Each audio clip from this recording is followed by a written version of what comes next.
সাজি কাচি আকৌ আহিলোঁ আজি আন এটি মিনি ব্লগ লৈ। এইফালে লগৰজনীৰ ৰিচিপশ্যন আছে, তালৈকে বিল ওলালোঁ আৰু এইফালে আহি মুখত দিলোঁ কফি একাপ। আৰু এইফালে লগৰজনী হাতী নহ'লে জানো মাখি আহিব। আৰু এইফালে আমাৰ মৰমৰ কইনা গৰিমা। আৰু মাখি বুলি ক'লোঁ যে, আৰু সিহঁতে মোক মৰমত নাম দিছিল মাখি বুলি। আৰু চাওঁতে এজনীকৈ 4জনী পলালে। তাই আছিল আমাৰ থিয়ৰী, একেলগতে আমি থিয়ৰী কৰিছিলোঁ। আৰু এইফালে আমাৰ দৰা অৰিন্দম দাদা, সকলোৱে চাগে চিনি নাপাব। আৰু এইফালে আমিও লাগি গ'লোঁ ফটো মৰাত। আৰু এজনীকৈ ছিংগলকৈ ফটো লওঁ বুলি সাঁচি ৰাখোঁ বুলি এজনীকৈ ফটো ল'লোঁ। আৰু এইফালে মোক দেখিছেনে খাবলৈ বুলি আগি গৈছোঁ।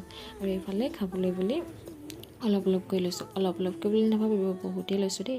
আৰু এইফালে মোৰ খাই বৈ হৈ গ'ল। আৰু আহিয়ে দেখিছেনে গানটো যিহেতু বাজি আছে আৰু আমিও লাগি গৈছোঁ আকৌ মুখে গাবলৈ। আৰু এইফালে আমাৰ কইনা আকৌ এবাৰ লগ পালোঁ আৰু তাই গাড়ীত বিদায় দি আকৌ